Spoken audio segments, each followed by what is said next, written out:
Bonsoir à tous. Merci à vous trois d'être ici pour nous présenter Kedge ce soir. Alors je pense qu'avec nous ce soir on n'a que des Bordelais. Voilà. Tout d'abord, je vais vous laisser vous présenter, un peu revenir sur les filières que vous aviez à la Cato, si vous étiez dans des assos et comment vous avez intégré Kedge. Axel, je te laisse commencer. Ok, bah moi je m'appelle Axel. J'ai fait 2 années à la Cato en licence éco-finance avec la prépa. Du coup, ouais, j'étais en prépa 2, j'ai passé les concours AST et ensuite j'ai rejoint Catch par la suite. Et j'avais pas d'asso par contre à la Cato, moi. Donc voilà, vas-y Maëlys. Moi, je m'appelle Maëlys Ducrot. J'étais aussi à la Cato à Lille. J'étais à la FGES. Je faisais une licence d'éco-gestion. Et comme Axel, j'ai passé les concours AST1 et j'ai intégré Cage Business School à Bordeaux. Et j'avais pas d'asso non plus à la Cato.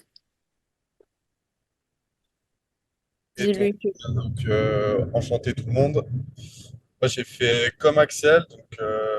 Alors, j'étais en éco-gestion. J'ai passé les concours en AST2. La seule particularité, c'est que j'ai pas intégré Catch. J'ai fait un report d'intégration. Je suis parti en échange Erasmus à John Moores à Liverpool pendant un an. Et ensuite, je suis rentré en M1 directement, mais en master spécialisé. Donc, moi, j'ai pas fait de PGE, contrairement à Maëlys et Axel. Et à la Cato, j'étais dans l'asso My Job Corner. Je sais pas si ça. Je pense que ça existe toujours. Ouais, carrément. Ouais, voilà. J'étais dans My Job Corner. Ok, top. Enfin là, maintenant, on va revenir un petit peu sur les concours. Est-ce que Hmm. vous pouvez nous parler un petit peu de vos scores de TAJ et de TOEIC? Maëlys, je te laisse commencer. Alors moi, au TOEIC, il me semble que j'avais eu 700. Et au TAJ, j'ai eu 95. Et je sais plus c'était sur combien le TAJ. C'est sur C'était 210. 210. Ouais, 70, j'avais eu 95. La première fois que je l'avais passé, j'avais eu 70, c'était trop juste. Et la deuxième, 95, je crois que c'était tout pile pour passer les concours. Ok. ok, moi j'avais eu au TOEIC 870 et au TAJ j'avais eu 102. Voilà.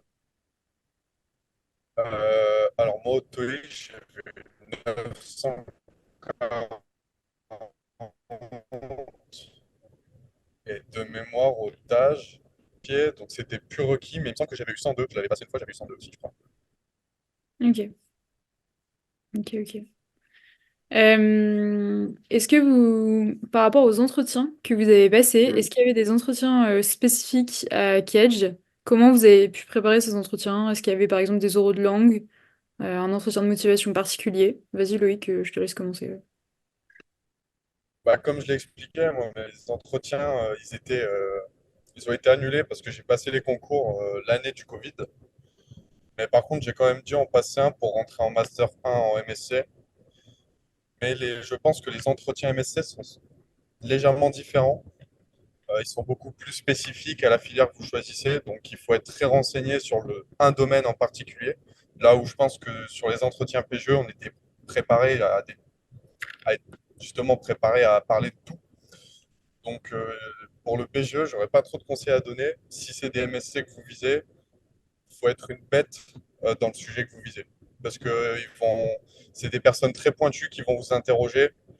euh, et voilà, il y a beaucoup de compétitions pour un seul master. Enfin, généralement, c'est 30 places par classe. Donc, il faut vraiment être incollable.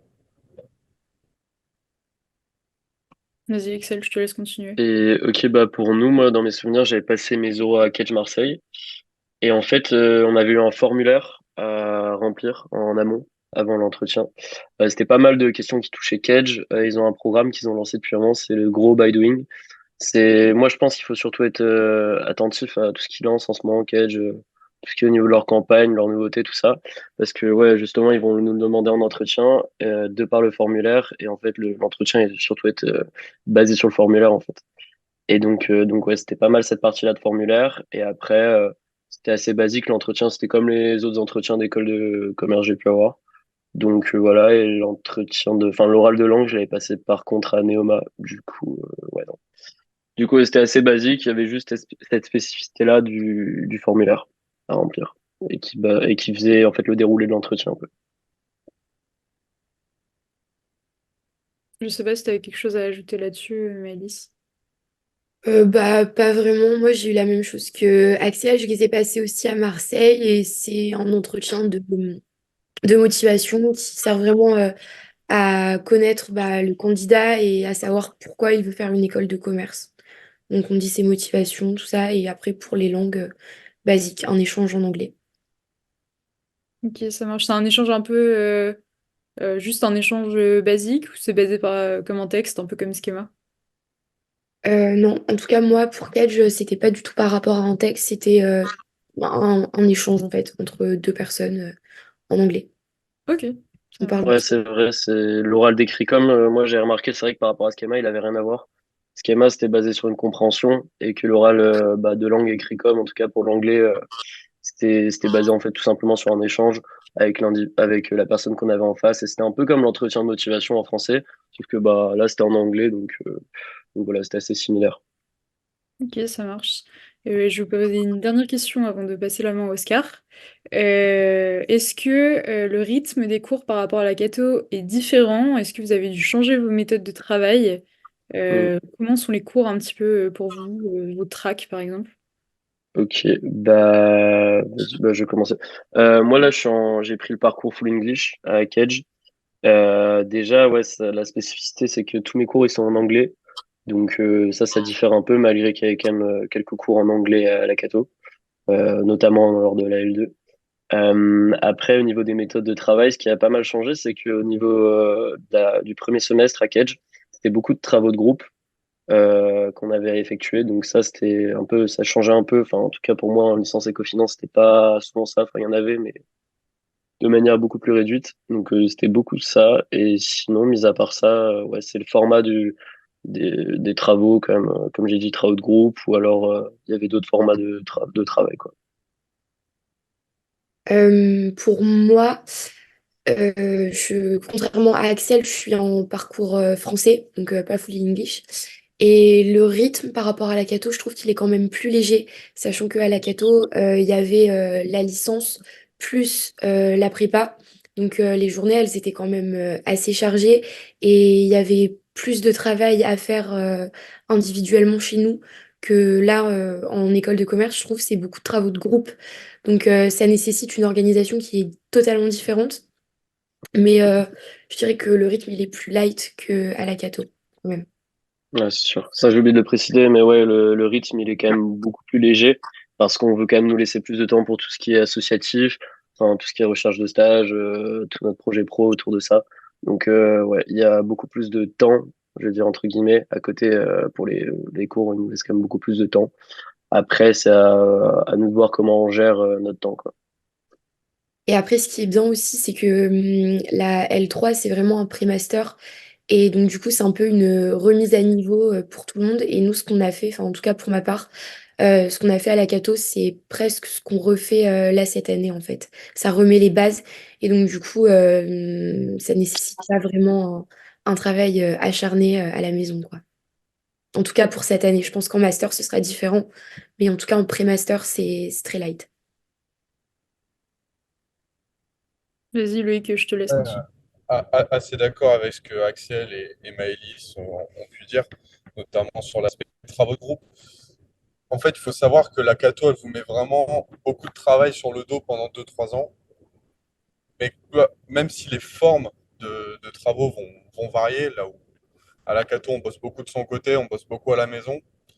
C'est certes, vous allez arriver en école de commerce, vous allez beaucoup plus travailler en groupe, mais parce que vous avez une rigueur de travail qui a été incorporée à votre cursus prépa, enfin, vous allez avaler ça, mais comme il n'y a pas de compète en fait, hein, ça va vraiment être très light. Enfin, en tout cas, moi, je l'ai vécu comme ça, où je n'étais jamais débordé. Là où à la Cato, il fallait vraiment être très organisé dans son travail quand même pour délivrer. Donc, Ouais.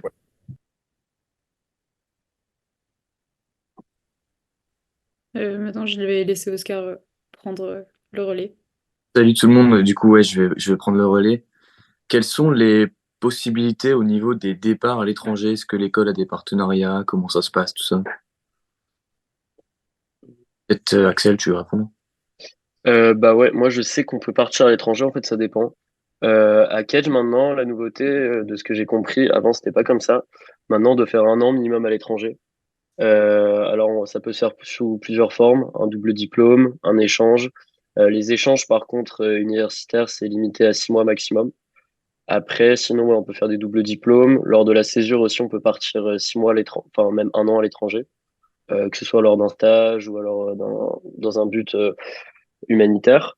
Donc voilà, il y a toutes ces possibilités-là pour partir à l'étranger.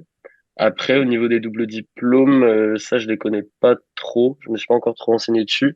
Par contre, les universités partenaires, ouais, je sais on a les plus grosses. Enfin, on a celles qui sont vraiment reconnues, du style Bocconi, tout ça. On les a. Et on en a vraiment beaucoup dans tout le monde entier. Donc, ça, voilà. Après, peut-être Maëlys, enfin, tu sais peut-être mieux. Je sais pas. Bah, c'est vrai qu'à Cambridge, franchement, on a un très large panel d'universités partenaires. On y accède selon des notes, donc c'est au mérite. Pour pouvoir prétendre à une certaine université partenaire, il faut avoir une certaine moyenne. Ce qui est super aussi à Cambridge, c'est que si vous faites une alternance, vous pouvez malgré tout partir en université partenaire. Et ça, je crois que dans les autres écoles de commerce, il n'y a pas. Je crois que c'est que à Cambridge où on avait la possibilité de faire et une alternance et partir à l'étranger. Sympa, sympa. Et alors, du coup, toi, Loïc, qui est déjà parti, qu'est-ce que t'en as retenu? Qui est parti où? T'es parti à Liverpool, non, t'avais dit?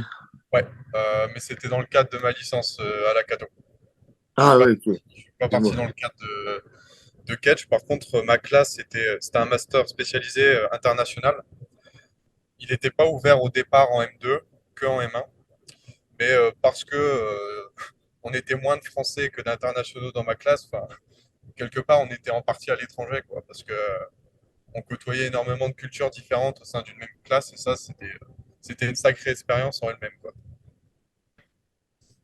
Ok, ok. Et est-ce que vous avez ressenti une grosse différence par rapport à ceux qui arrivent enfin, entre ceux qui arrivent des classes préparatoires et ceux qui arrivent des concours AST comme vous, Axel? Au niveau du travail, je parle, que ce soit Euh, ouais, du- bah globalement, ouais, je trouve ça plus simple. Enfin, mon ressenti quand je compare, par exemple, les gens de la Cato, que ce soit ou d'autres AST, enfin, il y a beaucoup plus de facilité au niveau des examens qu'il y a et au niveau des matières. J'ai remarqué, enfin, que ce soit en compta ou dans plein de matières comme ça, vraiment, je trouve qu'il y a quand même une différence comparé aux gens de prépa. Ils ont des connaissances et ils ont une manière de travail, une méthode de travail qu'on n'a pas forcément, enfin, qu'on a de notre côté, mais qui est différente.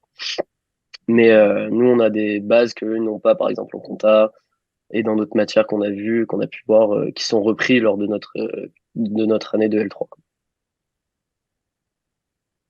Ok, ok. Et maintenant que vous êtes en école de commerce, est-ce que vous avez pu intégrer une asso? Bah, vas-y, Maëlys, tu peux Je commencer. vais ajouter Oui. sur ce que Axel disait sur les différences entre les gens qui viennent de prépa et ceux qui ne viennent pas de prépa. C'est notamment gérer la charge de travail et gérer les deadlines. Je trouve qu'on a été vachement bien préparé à la Cato à s'organiser. Là où il y avait pas mal de gens de ma classe qui venaient d'autres cursus, qui étaient peut-être moins exigeants. Et il y avait beaucoup plus de last minute, et beaucoup plus de facilité des gens qui venaient de classe prépa à gérer les grosses charges de travail quand il y en avait. Voilà, je voulais ajouter ça. Et je rebondis sur ta question. Ouais, j'ai intégré une asso. On organisait le TEDx CatchBS à Marseille. Donc c'était vachement intéressant comme événement. Moi, j'étais sur le pôle, je faisais toute la négociation avec les speakers, donc démarchage des speakers, gérer les trains, leur venue, et j'ai fait un peu de post-prod, donc gérer la création des vidéos. Voilà. C'était un beau projet. Ok, ok. Et Maëlys, t'es peut-être dans une asso, non? Ouais, donc moi j'ai rejoint le canet d'adresse. Donc en gros, c'est en CTD de Bordeaux et je suis responsable démarchage. Ok, ok. Et toi, Axel? Et moi, j'ai rejoint l'asso Waxit à Kedge. C'est une asso de sport de glisse. Et en fait, ça regroupe tous les sports de glisse qu'il y a possible, surf, skate, le ski, le snow, enfin tous les sports de glisse. Et donc, nous, on organise pas mal d'events. On organise l'ASC, qui est le plus gros event au niveau de la compète de surf étudiante de France.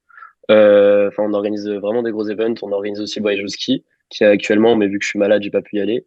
On organise aussi les LGA, c'est une compète de skate. Enfin, on organise pas mal d'events et c'est assez cool comme asso. Et du coup, j'ai réussi à être élu Respo Merch dedans. Donc, c'est assez intéressant parce que c'est assez polyvalent comme poste. Donc, voilà. Sur quel campus, Axel? Moi, je suis sur Bordeaux. Et Maëlys aussi, du coup. Sur Bordeaux aussi. Franchement, les gars, le campus de Marseille, il est carrément mieux, hein. Vous avez fait un mauvais choix. Je prêche pour un Ah, moi, je regrette pas Bordeaux. Ah, moi non paroisse, plus. moi. La ville est super. Ah, c'est top, hein, c'est trop bien. Ah ouais, j'y travaille, donc je connais bien, mais franchement, les gars, le campus, Ouais, on a moi, je passé serais... 10 euros là-bas. C'est vrai qu'il est très très beau. Le campus de Marseille, il est incroyable. Il est dans les calanques, c'est super. Mais du coup, pour rebondir sur les associations, moi, je conseille vraiment aux étudiants d'en faire une parce que c'est hyper professionnalisant. En fait, ça fonctionne vraiment comme une mini-entreprise et on sent qu'on a des petites responsabilités. Alors, c'est bien évidemment une échelle qui est minime, mais voilà, on a des Mm. responsabilités. On commence voilà, à parler avec des gens, à se créer du réseau et je trouve que le principe d'association, c'est super bien et c'est aussi pour ça que Kedge nous met un rythme assez light, comme je disais tout à l'heure, c'est justement pour qu'on puisse se professionnaliser au travers des associations. Ouais, je suis tout à fait d'accord. À la Cato, en fait, on a un peu un avant-goût, je pense, de l'associatif. Il y a des assos qui prennent plus ou moins de temps, mais quand on arrive en école de commerce, globalement, que ce soit à Cage ou une autre école, je pense que c'est vraiment primordial de faire une association parce qu'après, bah déjà, on se fait un groupe d'amis, on se sent intégré et si on fait pas d'association, après, on peut se sentir un peu à l'écart, je trouve. Mais il y en a pour tout le monde, hein. Il y a tout le monde qui trouve une asso, donc vraiment, faut pas se faire de soucis par rapport à ça. Et ouais, comme elle a dit, Maëlys, c'est super professionnalisant. On se fait notre groupe d'amis. Enfin, sur plein de points, c'est vraiment que du plus, quoi. Ouais, c'est comme un mini-travail en fait. Ok, Ouais, donc tout à la vie fait. Et en associative est plus, pas mal. Ouais, Et surtout à euh, Catch. comment? Surtout à Catch, je trouve qu'il y a énormément d'assos. Enfin, comme Ouais, Axel l'a dit, il y en a pour tous les goûts. Que ce soit au niveau de la mode, de la restauration, du sport, du vin aussi. À Catch Bordeaux, il y a AOC, c'est une association de vin. On a vraiment pour tous les goûts. Super.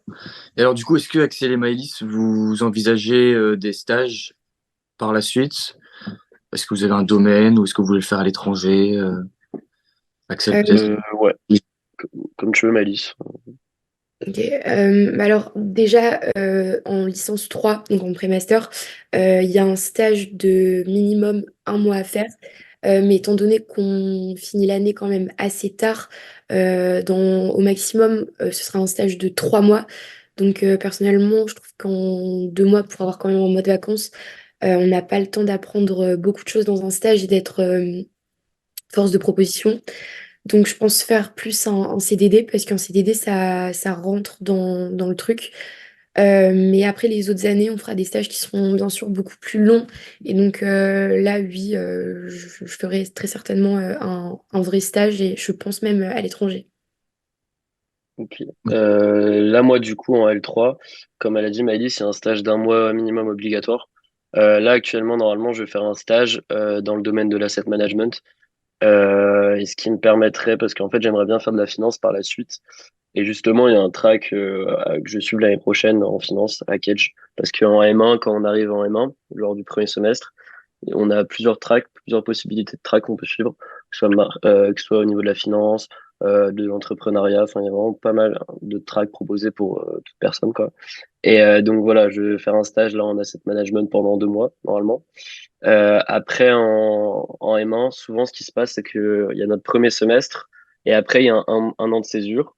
Ou alors, pendant cette année de césure, je vais essayer de faire un stage pareil de 6 mois en asset management et après faire un stage à l'étranger pour par la suite avoir 6 mois de validé à l'étranger pendant ma césure et refaire 6 mois en revenant en Erasmus. Ok, ok, bah, merci, c'était ma dernière question. Je vais repasser la main à la vice-présidente Aurore. Bah, Loïc, toi, par rapport à tes stages, du coup, euh, moi, ok. j'en ai fait un à la fin de mon M1 euh, et j'en ai fait un à la fin de mon M2 pour valider mon année et mes crédits. Et j'ai été embauché dans la boîte où j'ai fait mon stage. Choisissez bien vos stages, même déjà à la Cato, c'est hyper important. Mm. Plus que des noms de boîtes, choisissez des fonctions, choisissez des compétences, parce qu'au final, regarde, ceux qui vont vous embaucher dans 3 4 ans, ils vont pas regarder les logos sur votre CV, ils vont surtout regarder ce que vous y avez fait. Donc même si vous privilégiez des startups ou des boîtes qui ont un peu moins de reconnaissance, entre guillemets, allez-y, misez sur les responsabilités, misez sur ce que vous allez y faire, et vous allez doubler beaucoup de choses dans le processus de recrutement. C'est peut-être le conseil que je Mm. pourrais donner. Ouais, c'est vrai, je suis d'accord. Et surtout, les stages à la Cato, ils vont vous aider par la suite à avoir vos stages plus facilement parce que là, là où ça fait la différence justement d'avoir fait AST, c'est que là, moi, par exemple, j'ai pas mal d'amis qui ont jamais fait de stage, enfin, ou alors qui ont fait des CDD ou des choses comme ça durant leur été, mais ils ont jamais vraiment fait de stage dans une entreprise à proprement dit. Et contrairement à nous, où là, moi, j'ai pu en faire deux en arrivant là à Catch déjà. Et donc, ça va vraiment m'aider à trouver ma césure et à trouver mon stage là qui arrive par la suite. Et Ok. n'hésitez pas à partir à l'étranger aussi. Moi, je sais qu'à la Cato, mon premier stage, je l'avais fait en Angleterre chez Decathlon. J'étais vendeur magasin, hein, rien de fou. Mais par contre, avoir une expérience à l'étranger à 18, 19, 20 ans, c'est hyper valorisant sur un CV, surtout quand vous rentrez en école de commerce et que vous aspirez à des cursus full English, par exemple, ou des PG. Voilà. Ok, merci. On va laisser les étudiants poser des questions dans l'espace commentaires. N'hésitez pas à poser toutes vos questions si vous en avez. Est-ce que vous auriez un dernier conseil à donner aux étudiants qui souhaiteraient intégrer Kedge? Bah, Maëlys, tu veux commencer? Bah, moi, ce serait de vraiment bosser le TAJ, le TOEIC. Le TOEIC, c'est hyper important. Souvent, on s'y prend un peu au dernier moment. Enfin, moi et mes amis, on s'y est pris un peu au dernier moment, mais c'est ces scores-là, en fait, qui vont déterminer les écoles que vous allez avoir. Donc, c'est vraiment le plus important et bien préparer son entretien de motivation aussi. Ça se prépare vraiment à l'avance, en fait, tout ça. C'est Mm. vraiment un travail à long terme. Ouais, bah moi je suis plutôt d'accord, c'est de vraiment t'as fait le TAG et le TOEIC, c'est vraiment ça qui va faire la différence. Après, moi ce que je pense aussi pour les entretiens, donc il y a ça, et ensuite il y a les entretiens. Pour les entretiens, vraiment, faut préparer au mieux, connaître vraiment tout connaître sur l'école, connaître sur ce qu'on veut faire également à l'école, être déterminé sur son projet. Enfin, vraiment avoir projet. Au pire, c'est pas grave si c'est pas ça que vous allez faire. Je sais pas si vous savez que c'est pas ça que vous allez faire finalement. Tant que vous le présentez devant l'école et devant le jury et que vous dites c'est ça que je veux faire parce que telle raison, il y a ça, ça, ça. Faut vraiment avoir un projet construit parce que c'est ça qu'on demande en AST et c'est ça qui demande à quête justement. Tout à fait. Le profil, c'est hyper important. Et vous pouvez avoir le meilleur TOEIC, le meilleur test que vous voulez. Si le mec, le jour de l'oral, il voit que votre profil, il tient pas debout, mais vous allez faire 2 minutes, quoi. Et vous allez vite comprendre que vous n'avez pas votre place là. Donc, ouais, tout à fait d'accord avec Axel. Et aussi, renseignez-vous sur potentiellement les professeurs et les intervenants dans chaque école. C'est bien beau de viser l'EDEC, de viser HEC, des je sais pas quoi, mais si ça correspond pas à votre profil et à ce que vous voulez faire plus tard, ça sert pas à grand-chose. Regardez, renseignez-vous vraiment sur qui Sur les enseigne, programmes. Mm, ouais, et sur les programmes. Vraiment, mm. Ouais, tout à fait. Moi, je voulais juste savoir, est-ce que vous savez comment ça marche l'alternance à Kedge? Alors, de ce que je sais, pour l'alternance, il y a deux parcours. Enfin, il y a une alternance du coup qu'on peut faire soit, enfin, seulement en master 2 et il y a une alternance en 2 ans, donc master 1 et master 2. Euh, Si vous faites l'alternance sur 2 ans, il faudra valider, en fait, à Kedge, il nous demande de faire partie d'associations autres que associations dans Kedge. Ça s'appelle le PROACT. Et donc, si vous prétendez à faire l'alternance en 2 ans, il faudra finir le PROACT dès la première année. Donc, il faut vraiment s'y prendre à l'avance. Faut que savoir vite, en fait. Ok. Ouais, c'est vrai. Ouais, parce qu'il y a deux types de parcours, ouais, comme elle a dit, il y a le 12 mois et le 24 mois. Et c'est Et vrai, c'est bien ouais, de le rappeler, ça à Kedge, parce qu'il n'y a pas beaucoup de gens qui sont au courant, et ça, c'est un nouveau truc qu'il y a, c'est les ProAct. Et ça, il faut les valider, c'est obligatoire. Il y a le ProAct entreprendre, il y en a deux, entreprendre, et après, c'est service. Entreprendre, il faut le faire, enfin, Globalement, c'est assez simple à faire tant qu'on a un poste à responsabilité ou dans le bureau d'une association, on peut le valider. Et par contre, le service, c'est vrai qu'il nous oblige à rejoindre une association pour que ce soit de l'humanitaire ou quelque chose comme ça, tant qu'il y a du contact humain et qu'on aide des gens, quoi. J'ajouterai une dernière chose. Quand vous choisirez votre école, que ce soit Kedge ou une autre, euh, franchement, tirez profit de tout ce que vous pouvez sur place. Certes, vous avez des cours, mais les cours, c'est pas là où vous allez faire la différence. Honnêtement, la Cato, ils vous enseignent déjà 80% de ce que vous allez voir là-bas. Par contre, tout le côté associatif, le côté prof, le côté réseau, tout ça, on va pas vous le donner. On vous donne pas un réseau si vous rentrez dans une école de commerce. Par contre, on vous le met à disposition. Et ça, c'est vraiment une richesse que vous ne trouverez pas dans des universités publiques, par exemple. C'est pour ça que vous payez en réalité. Donc, allez parler aux profs, allez les ajouter sur LinkedIn et demandez-leur des conseils, demandez-leur des contacts, parce que ça peut faire une vraie différence, en tout cas. Donc, vraiment, j'insisterai là-dessus. J'ai une question pour toi, Loïc. Qu'est-ce que tu fais actuellement, du coup, comme job? Quels sont, en gros, les stages que tu as fait à Cage? Est-ce que tu peux un peu plus les développer? Ouais, bien sûr. Alors, moi, j'ai toujours eu un projet de bosser dans le sport, parce que c'était ça qui m'animait. Donc, c'est aussi pour ça que j'ai pas fait le PGE, mais que j'ai fait un master spécialisé en commerce international du sport. Donc, mon premier stage, il était dans une agence de production slash agence commerciale euh, qui bosse avec des fédérations, avec des clubs pour tout ce qui est production et communication. Et ensuite, dans mon stage de M2, donc l'entreprise où je suis actuellement, c'est une agence de conseil qui, voilà, pareil, bosse avec des startups plus, des grosses startups, mais également des clubs et des fédérations et des ligues. Et on va les assister sur des thématiques qui vont du digital à l'innovation, au droit média. Et moi, je suis consultant dans cette agence. Donc, plutôt sur des stratégies commerciales et des stratégies digitales. Ok, super, merci beaucoup. Bon, en tout cas, merci d'avoir pu répondre à nos questions ce soir. Voilà, merci mille fois de votre participation. Je pense que ça a pu aider de nombreux étudiants à se diriger un petit peu plus dans leur parcours. Et puis, pour les étudiants, on vous retrouve lundi prochain pour un nouveau Meet and Talk. Merci beaucoup. Passez une bonne soirée. Merci. Merci, bonne soirée.